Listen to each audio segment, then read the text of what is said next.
Hello friends, welcome to लक्ष्य academy Indore. तो आज हमारी इस इंडियन जियोग्राफी की इंपॉर्टेंट सीरीज में क्लास नंबर 12 में हम बात करेंगे हिमालय के महत्व की। जी हाँ, यानी इंपॉर्टेंस ऑफ द हिमालय।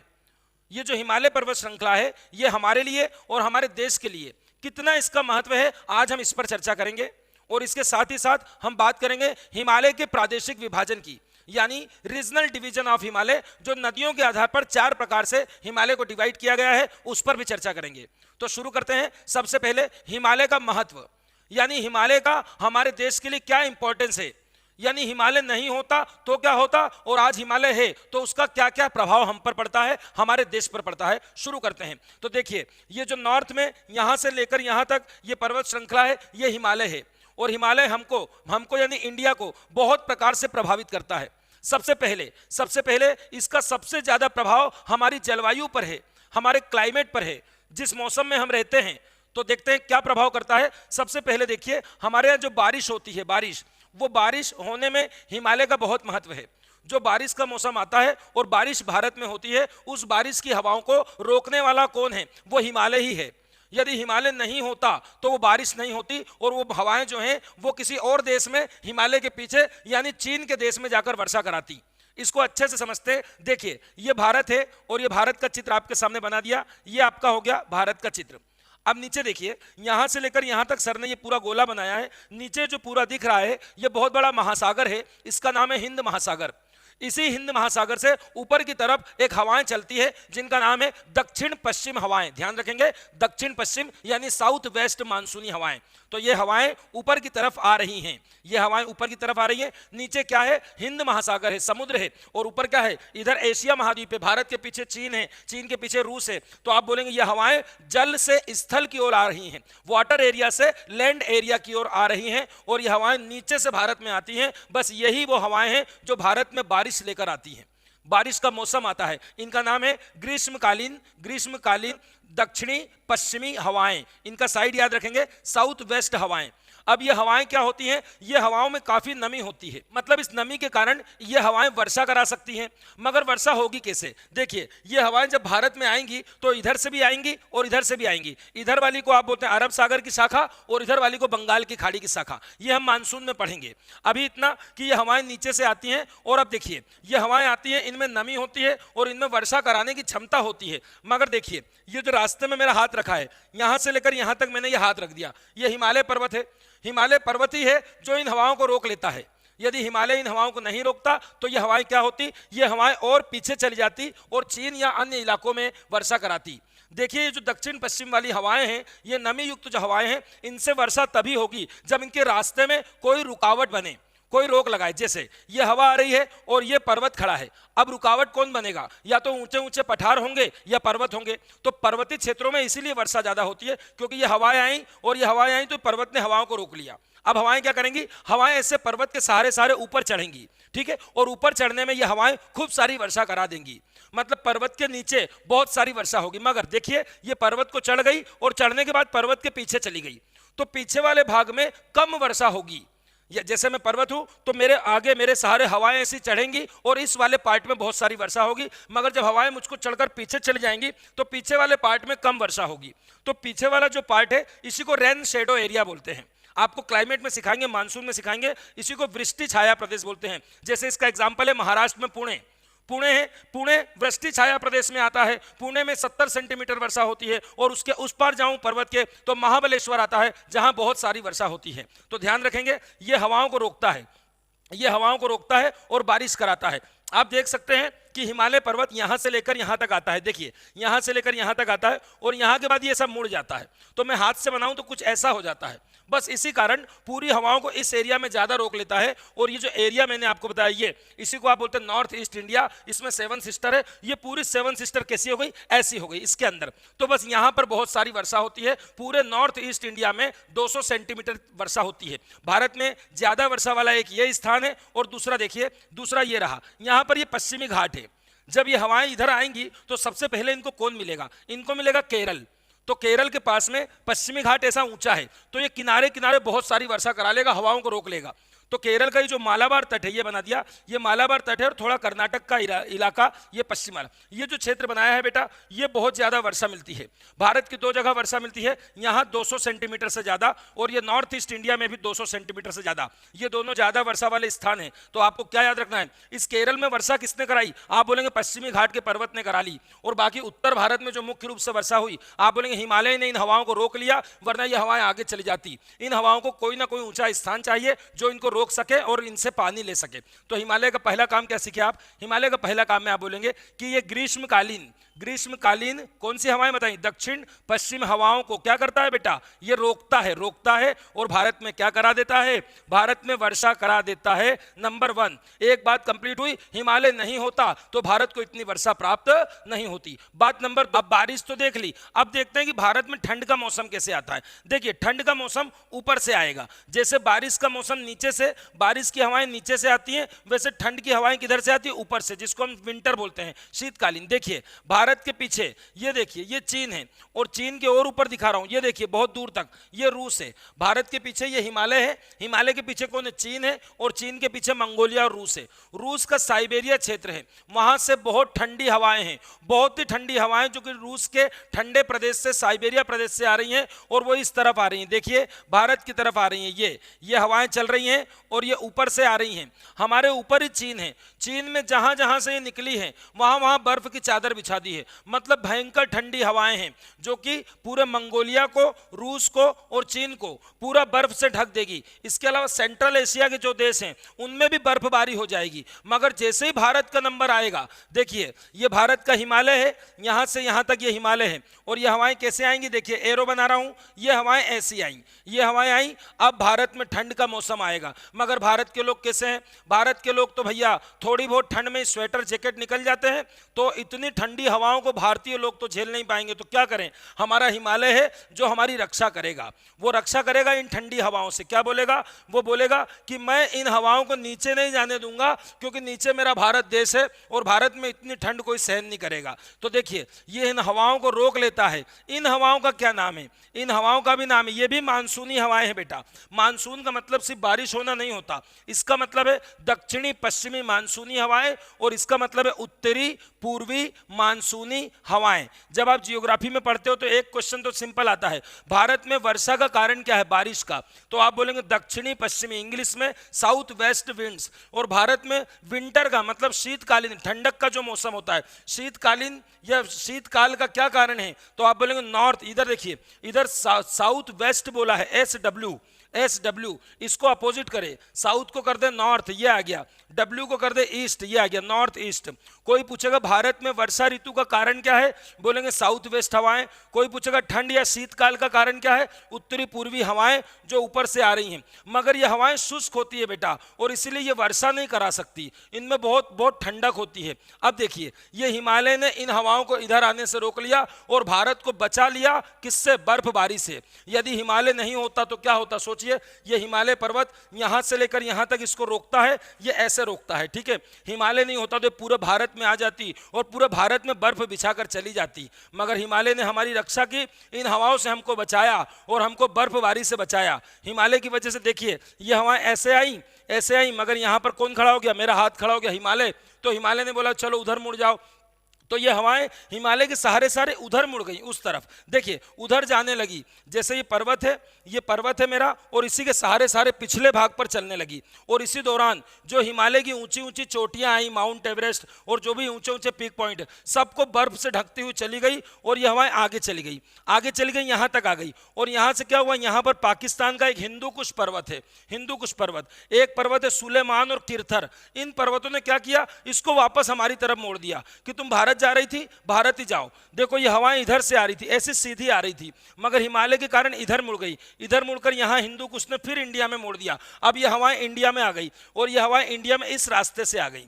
मतलब आप बोल रहे हैं कि सर ने हाथ लगा लिया था तो मैं हाथ को घूमकर इधर से आऊंगा, मगर आऊंगा जरूर। तो ठीक है भैया, ये हवाएं इधर चली और इधर से घूमकर ये जो पंजाब है, पंजाब के रास्ते से आ गई। मगर जब इन्होंने, ये हवाओं ने ये हिमालय का इतना रास्ता लंबा तय कर लिया तो इनकी जो ठंडक थी, इनकी जो बर्फ थी वो कम हो गई है, और इनमें ठंडक तो बची है मगर बर्फ कम हो गई है। तो आप बोलेंगे फिर भी हमारे लिए तो ठंडी हवाएं हैं, इसी को उत्तर भारत में आएगी, ये हवाएं पूरे नॉर्थ इंडिया में फैल जाएंगी। देखिए मेरा हाथ, ये गंगा का मैदान है, आगे चल के पढ़ना है। इसी गंगा के मैदान में ये पूरी हवाएं फैल जाएंगी, इसी को हम शीत लहर बोलेंगे। जो बहुत ठंडी हवाएं होती हैं, ये हमारा शीत ऋतु में हमारी यहाँ की स्थिति ये होती है। मगर नीचे जाए प्रायद्वीपीय भारत में तो आप बोल सकते हैं कि ये हवाएं नीचे जाते जाते इनकी ठंडक कम है, तो ये हवाएं उत्तर भारत के मैदान में पूरा ठंड का मौसम ला देती हैं, एकदम शीतकाल ला देती हैं। जबकि दक्षिण भारत इन शीत हवाओं से बच जाता है कुछ मामले में। हिमालय के दो महत्व आपने जलवायु वाले देखे। पहला,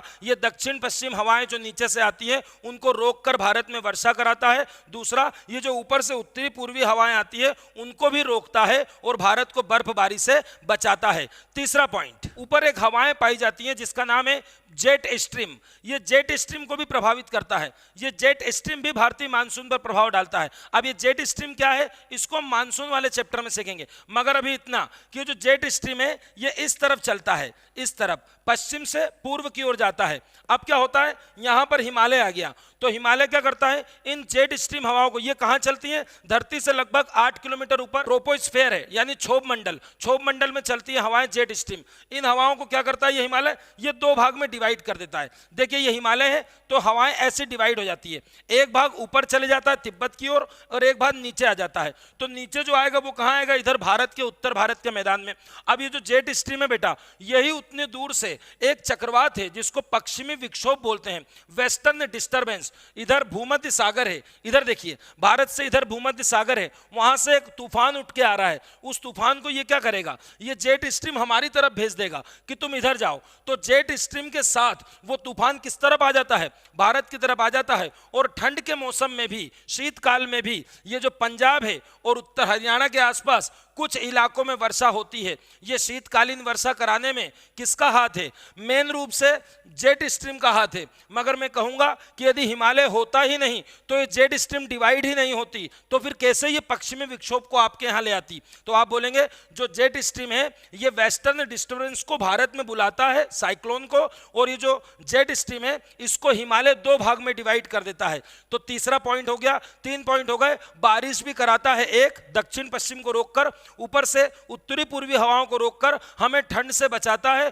और तीसरा, जेट स्ट्रीम को दो भागों में डिवाइड करता है और उसी निचले वाले भाग में हमारे देश में क्या आ जाता है, पश्चिमी विक्षोभ जिसको बोलते हैं वेस्टर्न डिस्टर्बेंस आ जाता है। और उसके कारण भी हमारे उत्तर भारत में और पंजाब के कुछ एरिया में बारिश होती है। ये तीनों हो गया जलवायु से महत्व। बाकी हिमालय के महत्व में आप नॉर्मल लिख सकते हैं जो स्कूल वगैरह में लिखते थे। जैसे हमको इकोनॉमिकली देखें, आर्थिक रूप से देखें, तो आर्थिक रूप से सीधी सी बात है, वनों से क्या मिलता है, लकड़ी मिलती है। तो हिमालय पे कई सारे वन हैं। तो लिखते जाते हैं क्या क्या पॉइंट आपने लिखा।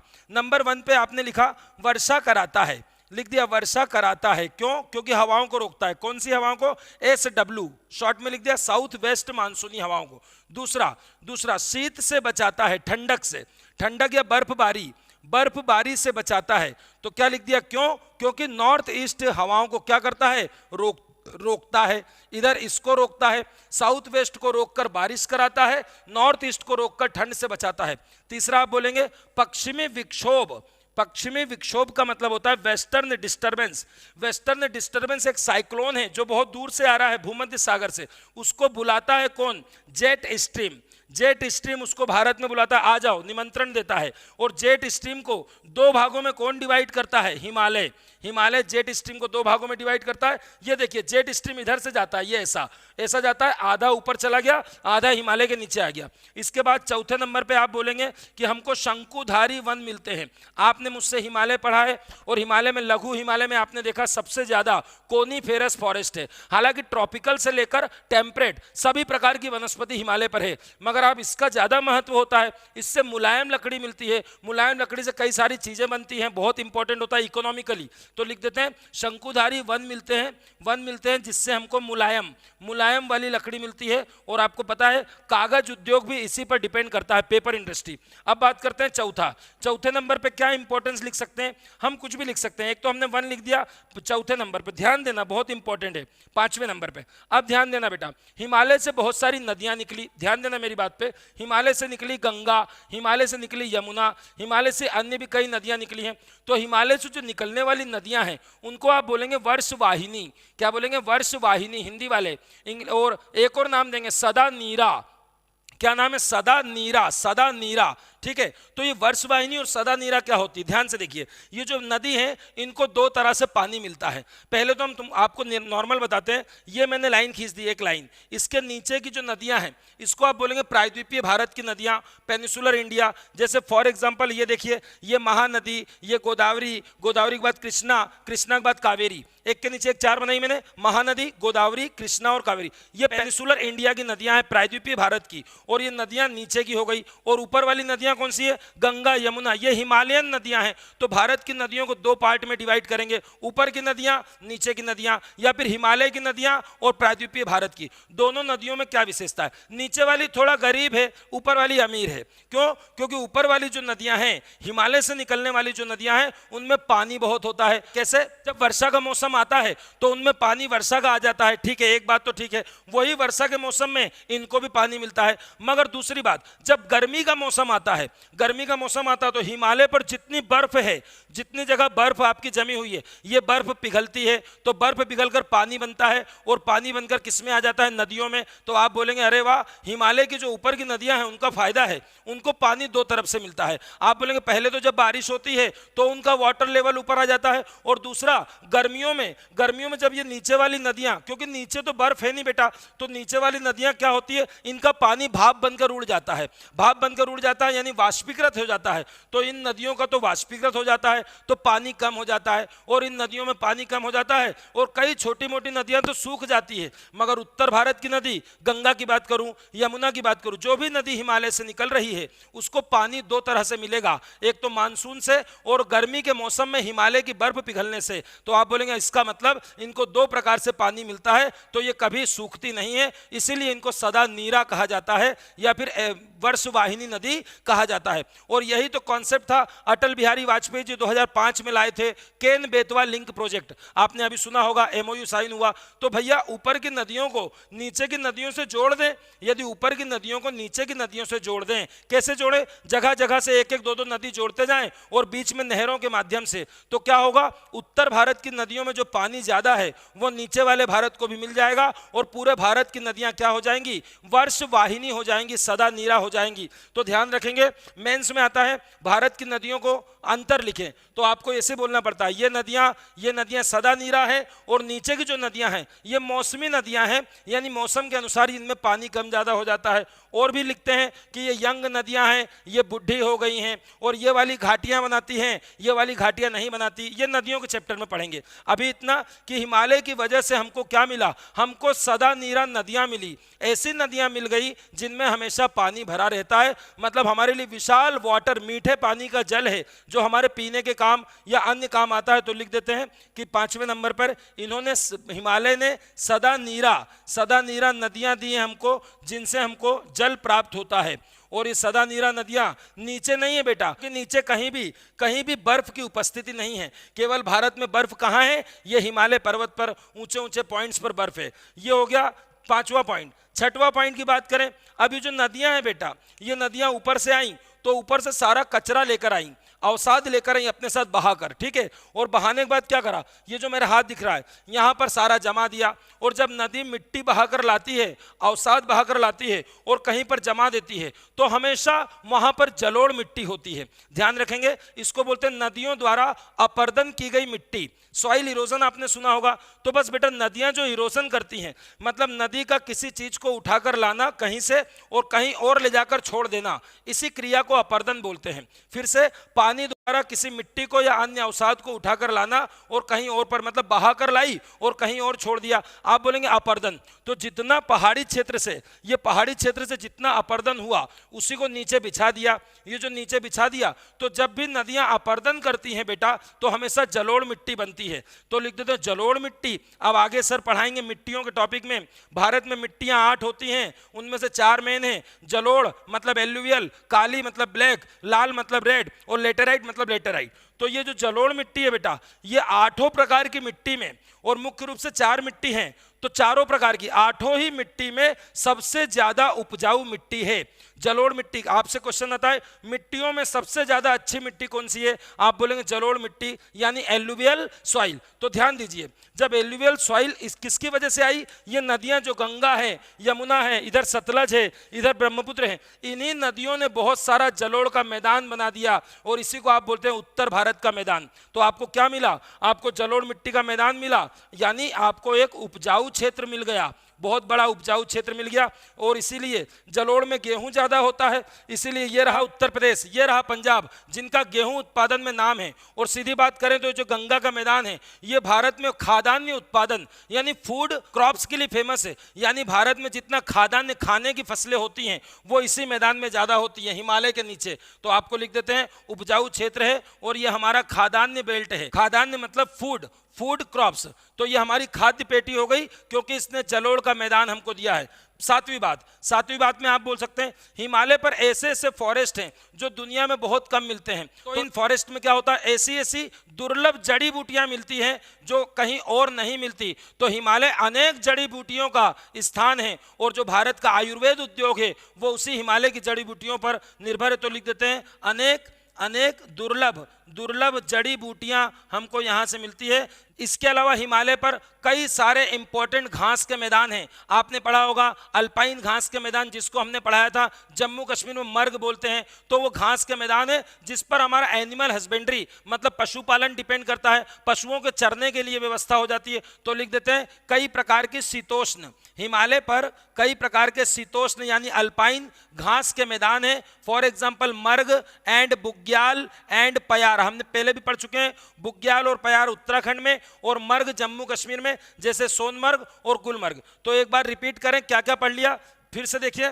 पहले तो बारिश कराता है 1, दूसरा ठंड से बचाता है 2, तीसरा जेट स्ट्रीम को डिवाइड करता है 3, चौथा शंकुधारी वन मिलते हैं, मुलायम लकड़ी, पेपर इंडस्ट्री वगैरह 4, इकोनॉमिकल इंपॉर्टेंस है। और 5वां ये हमें सदा नीरा नदियां उपलब्ध कराता है क्योंकि हिमालय की नदियां क्या है, वर्षवाहिनी है, हमेशा जल बहता रहता है। दूसरा ये नदियों द्वारा अपर्दन की क्रिया से जलोढ़ मिट्टी का निर्माण हुआ, जलोढ़ मिट्टी का एक मैदान बना है जो कि सबसे ज्यादा उपजाऊ है। और 7वां अनेक प्रकार की दुर्लभ जड़ी बूटियां हैं। और 8वां ये हमको शीतोष्ण घास के मैदान देता है। ये 8 पॉइंट हो गए। इसके अलावा 9 पॉइंट में आप लिख सकते हैं मन से सारे पर्यटन स्थल इसी पर है, हम पढ़ चुके हैं। मसूरी हो, अल्मोड़ा हो, नैनीताल हो, कुल्लू हो, कई सारे टूरिज्म प्लेस इस पर मिलते हैं। तो ये पर्यटकों के लिए भी, क्योंकि ये ठंडा क्षेत्र है बेटा, पर्यटकों का स्वर्ग बोल सकते हैं आप इसको, कि यहाँ पर लोग घूमने जाते हैं गर्मियों में क्योंकि ठंडा मौसम होता है, चाहे वो हिमाचल का हो या उत्तराखंड का हो। इसके अलावा 10वें नंबर पर आपको जब लिखना है मेंस में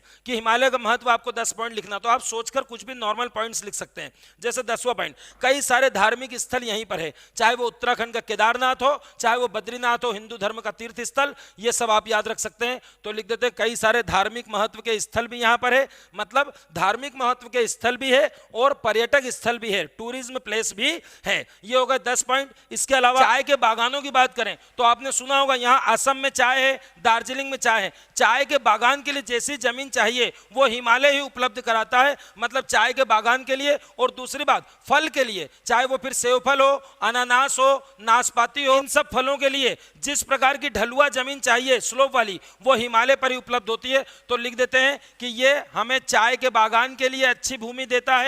और दूसरा फल उद्यान के लिए भी हमें भूमि प्रोवाइड करता है। ये होगा 10-11 पॉइंट। इसी को आप बोल सकते हैं हिमालय का महत्व है, इसी को लिख सकते हैं। तो एक बार रिपीट करिए, हिमालय वर्षा कराता है क्योंकि दक्षिण पश्चिम हवाओं को रोकता है, हिमालय बर्फ से बचाता है क्योंकि उत्तरी पूर्वी हवाओं को रोकता है, हिमालय जेट स्ट्रीम को डिवाइड करता है, उसी के कारण हमारे यहाँ वेस्टर्न डिस्टर्बेंस आता है और कुछ इलाकों में वर्षा शीतकाल में होती है। चौथे नंबर पर हिमालय हमको अनेक शंकुधारी वन के रूप में अनेक इंपॉर्टेंट लकड़ियां, मुलायम लकड़ियां हमको प्रदान करता है। पांचवें नंबर पर हमें कई सारे घास के मैदान भी देता है जिस पर हमारा पशुपालन डिपेंड हो जाता है। छठे नंबर पर हिमालय की नदियां सदा नीरा है, यानी वर्ष भर इनमें पानी रहता है। सातवें पर इन नदियों ने जलोढ़ मिट्टी का मैदान बनाया है जो कि सबसे ज्यादा उपजाऊ मिट्टी है और भारत का फूड बेल्ट बनता है। सातवें नंबर पर हिमालय ने चाय के बागान और फल के उद्यान के लिए हमें ढलुआ जमीन प्रदान करी है। सातवें पे ये पर्यटन स्थल और धार्मिक जो स्थल है इसका भी बहुत अच्छा केंद्र है, यहाँ पर बहुत सारे धार्मिक और पर्यटन स्थल हैं। ये आप लिख सकते हैं हिमालय के बारे में नॉर्मल। ये था हिमालय का महत्व। अब 5 मिनट में देख लेते हैं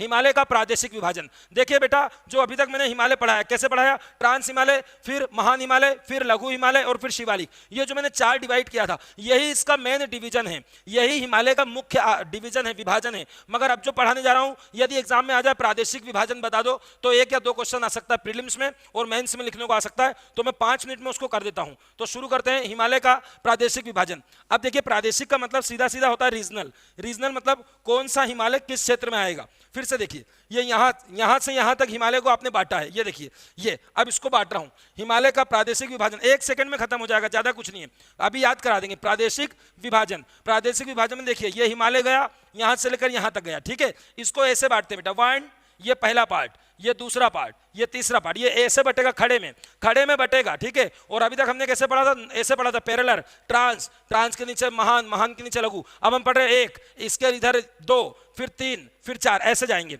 तो इनका डिवीजन जो है बेटा, ये डिवीजन नदियों के आधार पर किया गया। देखिए, हमने पढ़ा था ये सिंधु नदी है, सिंधु नदी का मोड़ है, तो सिंधु नदी से चालू होगा हिमालय और कहां तक जाएगा बेटा? ये जा रही ब्रह्मपुत्र नदी, सिंधु नदी से ब्रह्मपुत्र नदी, सिंधु नदी से ब्रह्मपुत्र। तो देखिए, पहला आ गया सिंधु नदी, लिख दिया एस, पहले में लिख दिया एस, और आखिरी में क्या लिख दिया? ब्रह्मपुत्र का बी। सिंधु से लेकर कहां तक जाएगा? ब्रह्मपुत्र तक। हम हिमालय में पहले भी पढ़ चुके हैं कि हिमालय सिंधु से ब्रह्मपुत्र तक फैला हुआ है, पश्चिम में सिंधु नदी से लेकर पूर्व में ब्रह्मपुत्र नदी तक। अब देखिए, सिंधु से सतलज नदी, दूसरे पे लिख दिया सतलज, ये हो गया इसका पहला पार्ट। सिंधु से लेकर सतलज, दूसरा पार्ट, सतलज से लेकर काली नदी, ये रही काली नदी, नेपाल में आ रही है, अभी दिखाएंगे। काली, काली के बाद तीसरा, काली से लेकर तिस्ता, ये आ गई तिस्ता नदी जो कि सिक्किम से निकल के आती है। फिर अगला, तिस्ता से लेकर ये आगे चले दिहांग, दिहांग का मतलब हो गया ब्रह्मपुत्र। ये हो गया 4 पार्ट। फिर से देखिए, बस ये नदी याद कर लो और बाकी सब कुछ भी नहीं है इसमें। देखो ऐसे याद करेंगे, सिंधु से सतलज, सतलज से काली, काली से तिस्ता, तिस्ता से ब्रह्मपुत्र। बोल लीजिए, सिंधु से सतलज, सतलज से काली, काली से तिस्ता और तिस्ता से ब्रह्मपुत्र। यदि याद नहीं हो तो आप सब मेरे स्टूडेंट हैं और मेरा नाम क्या है? सुनील सर। मेरा नाम है सुनील यादव, सुनील कुमार यादव। तो मेरे स्टूडेंट हो आप, और आप सब छोटे मोटे स्टूडेंट नहीं हो, आप तूफान हो, तूफान। आप सब तूफान से कम नहीं हो। तो लिख देता हूं, सुनील, सुनील सर के, सुनील सर के तूफानी बच्चे। सुनील सर के कैसे बच्चे हैं? तूफानी बच्चे। इससे आपको याद रहेगा, सुनील सर के तूफानी बच्चे। ऐसा शॉर्ट में बनाइए इसको, देखिए नहीं तो भूल जाएंगे। सुनील सर के तूफानी बच्चे, ऐसे बोलेंगे। सिंधु से लेकर सतलज, सतलज से काली, काली से तिस्ता, तिस्ता से ब्रह्मपुत्र। सिंधु से सतलज, सतलज से काली, काली से तिस्ता और तिस्ता से ब्रह्मपुत्र। तो याद रखेंगे, आप सब मेरे स्टूडेंट हैं और आपको लिए क्या बोला है मैंने? सुनील सर के तूफानी बच्चे। कौन है आप लोग? सुनील सर के तूफानी बच्चे। तो ये हो गई नदी याद। नदी याद होने के बाद कुछ नहीं बचा है, देखो ध्यान से, अब दिमाग लगाना है। लोग इसमें भी पढ़ने लगते हैं, इसके अंदर लोग पढ़ते हैं, इसमें माउंट एवरेस्ट है, इसमें नंदा देवी। फालतू काम नहीं करना है, स्मार्ट स्टडी करना है। और स्मार्ट स्टडी क्या बोलती है कि बस सिंधु नदी बता दी ना, सतलज बता दो कहां पर है। अब देखो ये सतलज आ रही, देखो ये सतलज गई और ये हिमाचल प्रदेश में मैंने बताया शिपकिला के पास से, ये देखो ये गई, ये पंजाब होती हुई पाकिस्तान, मतलब ये पोर्शन हो गया। तो बस इतना देख लो कि कौन कौन सा स्टेट इसमें आएगा। देखो ये आ गया जम्मू कश्मीर, ये आ गया हिमाचल, ये आ गया पंजाब, बस बात खत्म। तो 3 चीज रख देते हैं, मैं आपको ऐसे याद कराऊंगा। इसमें जम्मू कश्मीर आ रहा है, हिमाचल प्रदेश आ रहा है और पंजाब आ रहा है। बस तो बेटा इन 3 जगह पर जो जो आपने पढ़ा है सब इसी में आ जाएगा। मतलब यदि हिमाचल प्रदेश इसमें आ रहा है तो हिमाचल प्रदेश के सारे दर्रे, सारी घाटियां, हमने बहुत कुछ पढ़ा है, वो सब इसी में आ जाएगा, चाहे फिर वो शिपकिला हो, बड़ा लाचा हो। तो क्या क्या लिख रहे हैं, जम्मू कश्मीर आ गया सर, हिमाचल आ गया सर, और पंजाब आ गया। और इसका नाम क्या देंगे, इसका नाम देखिए, इसको कश्मीर हिमालय भी बोलते हैं, इसको पंजाब भी बोलते हैं, क्योंकि कश्मीर भी इसके पास है, पंजाब भी, मगर जो फेमस नाम है वो लिख रहा हूं, पंजाब हिमालय, पंजाब हिमालय। तो जरा पहले क्वेश्चन का जवाब दीजिए, सिंधु से लेकर, ये लिख दिया एस, सिंधु से लेकर सतलज तक कौन सा हिमालय है? आप बोलेंगे सर सिंधु से सतलज तक पंजाब हिमालय पहले नंबर पर है। सिर्फ इतना याद रखना है बेटा कि इसमें पंजाब भी जाएगा, हिमाचल भी जाएगा और जम्मू कश्मीर भी। अब देखिए यहां तक आ गया, मैंने हाथ रख दिया, जैसे ही मेरा हाथ आया इसके बाद आ गया उत्तराखंड। ये आपको उत्तराखंड नहीं दिख रहा हो तो बता दूं, ये रहा उत्तराखंड, ये पूरा गोल। अब उत्तराखंड में देखिए इतना इतना पार्ट आपने बनाया, केवल उत्तराखंड के लिए बनाया, तो ये आपका कौन सा हो गया, सतलज। और यहां पर नेपाल में एक नदी आ गई, काली नदी। कौन सी नदी, काली। तो लिख देते हैं यहां पर कौन आएगा, यहां पर मुख्य रूप से उत्तराखंड आएगा। तो बेटा उत्तराखंड में चाहे नंदा देवी हो या कोई सी भी पर्वत चोटी हो, कोई सा दर्रा हो, माना, नीति, लिपुलेख, आपने बहुत कुछ याद किया है। उत्तराखंड को पूरा इसमें रख दो। अब उत्तराखंड का जो पश्चिमी इलाका है उसका नाम है गढ़वाल, गढ़वाल, और जो पूर्वी इलाका है उसका नाम है कुमायूं। दो भागों में बटा हुआ, वेस्ट वाला गढ़वाल और ईस्ट वाला कुमायूं, तो इसी का नाम पड़ गया कुमायूं हिमालय, कुमायूं हिमालय। ये होगा दो बेटा, पहला पंजाब हिमालय, दूसरा कुमायूं। अब देखिए काली नदी तक आ गया, ये जा रही काली नदी, ये बनाया मैंने। अब काली से लेकर देखिए ये सिक्किम है, सिक्किम में एक नदी आ रही तिस्ता, ये जा रही तिस्ता, जो आगे जाके ब्रह्मपुत्र से मिलेगी, ठीक है। तो ये एरिया बन गया, देखो यहां से लेकर यहां तक। अब इतने एरिया में देखिए तो सिर्फ नेपाल ही नेपाल दिख रहा है आपको, तो ठीक है ये नेपाल में ही आएगा, मेन पूरा नेपाल इसी में। मगर आपका जो सिक्किम है वो भी इसी में रख देना, क्योंकि आपसे पूछ लेगा कंचनजंगा किस में रखोगे, तो कंचनजंगा बेटा इसी में जाएगा, तिस्ता नदी वहीं से निकल रही, ठीक है, सिक्किम से।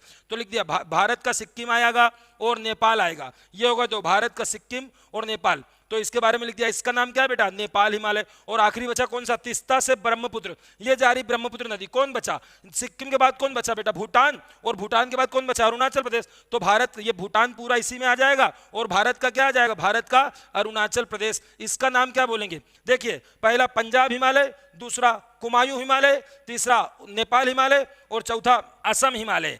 असम हिमालय ध्यान रखेंगे, असम हिमालय नाम है। अब ध्यान देना मेरी बात पे, पंजाब हिमालय तो पंजाब उसमें है, कुमायूं उत्तराखंड का क्षेत्र है, नेपाल का नाम नेपाल है, और असम हिमालय बोलना जो अरुणाचल प्रदेश में है। अब ध्यान से देखिए, आपने सिर्फ एक नदी याद की है, एक नदी का डायलॉग याद किया, फिर से बोल के देखिए, सुनील सर के तूफानी बच्चे। देखिए सिंधु से सतलज एक, सतलज से काली दो, काली से तिस्ता तीन, और तिस्ता से ब्रह्मपुत्र चार। सिंधु से सतलज यानी आप बोलेंगे तीन राज्य रखूंगा, जम्मू कश्मीर लद्दाख दोनों रख देना, इसको एक ही मान रहा हूं, एक जम्मू कश्मीर रखूंगा, एक हिमाचल रखूंगा, एक पंजाब रखूंगा, तीन रख दिए। दूसरा वाला उत्तराखंड अकेला रखूंगा, उसमें कुमायूं नाम आएगा, ये रहा कुमायूं हिमालय। तीसरे में नेपाल पूरा रख के सिक्किम रख दूंगा, ये हो गया नेपाल हिमालय। और चौथे में भूटान पूरा रख के अरुणाचल रख दूंगा, ये हो गया असम हिमालय। अब इन चारों के बारे में आपसे पूछते हैं कौन लंबा कौन ऊंचा, तो आप कुछ भी मत सोचिए, थोड़ा सा दिमाग लगाइए। अब जब नेपाल हिमालय पूरा नेपाल में है, ठीक है बेटा, तो माउंट एवरेस्ट तो उसी के पास था, तो सीधी सी बात है, इसमें रटना थोड़ी है, सबसे ऊंचा यही होगा, सबसे ऊंचा यही होगा। क्यों नहीं होगा, क्योंकि माउंट एवरेस्ट है उसके पास नेपाल में, ठीक है। अब बात आती है ऊंचाई से तो कोई मतलब नहीं है, अब बात आती है लंबाई की, क्योंकि चारों की लंबाई अलग अलग है, तो लंबाई आपको याद करना पड़ेगी। आप लंबाई कैसे याद करेंगे, देखिए इसके लिए भी एक फॉर्मूला देता हूं। लंबाई तो याद नहीं करना है, मगर लंबाई का सीक्वेंस याद करना है कि कौन लंबा कौन उससे थोड़ा छोटा, तो मैं इसको याद करा रहा हूं। आप कभी भी ध्यान रखेंगे, आपको कभी बोलेगा इन चारों में से सबसे लंबा कौन है, तो आप क्या करेंगे, मीटर टेप होती ना, पहले टेप से नापेंगे उसके बाद बताएंगे, बिना नापे मत बताना, ठीक है ना, पहले नाप लेना कौन कितना लंबा है, क्योंकि बिना मेजरमेंट के कैसे बताएंगे। अब आप बोलेंगे सर टेप से हम पर्वत नापने जाएंगे वहां हिमालय तब बताएंगे, नहीं ऐसा नहीं, सर ने बोल दिया तो कुछ सोच के बोला होगा। आपको सर ने बोला है जब भी बताना नाप के बताना, बस इतना याद रखना। जब भी कोई पूछेगा कि प्रादेशिक हिमालय की जो 4 पार्ट हैं इसमें सबसे लंबा कौन है, तो उसको बोलना रुको नाप के बताता हूं, नाप के मतलब मेजर करके। तो ये आ गया नाप, NAP, नाप के। बस ये जो मैंने बनाया फॉर्मूला, ये बनाया है बेटा, इसमें सबसे लंबा है नेपाल, लिख दिया, सबसे लंबा नेपाल, दूसरा स्थान असम का, तीसरा स्थान पंजाब हिमालय, और चौथा स्थान कुमायूं हिमालय। पूछेगा सबसे छोटा, बोल देंगे कुमायूं, सबसे बड़ा बोल देंगे नेपाल। याद रखेंगे जब भी कोई पूछेगा लंबाई बताइए तो बोलेंगे रुको जरा नाप ले, फिर नाप के बताते हैं, और नाप के बताएंगे, जैसे ही बोलेंगे नाप के आपको आंसर मिल जाएगा। सबसे बड़ा नेपाल है, सबसे छोटा कुमायूं है। इसकी लंबाई आपको इंपॉर्टेंट नहीं है, भी यदि देखना है तो 800 किलोमीटर नेपाल की है, 800, 720, 560 और 320 लिख देते हैं, इंपॉर्टेंट नहीं है। 720, 560, 320 वो करना ही है तो फिर एक तो कर ही लेना कि नेपाल वाला सबसे लंबा है, और फिर दिख भी रहा है, आपको कोई रटना नहीं है। ये देखिए सबसे लंबा और सबसे छोटा कौन सा लिखा मैंने, कुमायूं, दिख भी रहा है। देखिए उत्तराखंड लिया था बेटा इसमें सिर्फ, तो लंबाई में छोटा हो गया, इसी को लंबाई मान रहे हैं अपन, ठीक है ना। तो ये हो गया आपका कंप्लीट। उम्मीद करता हूं समझ में आया होगा। अब मिलते हैं अगली क्लास में, जब तक के लिए जय हिंद, जय भारत।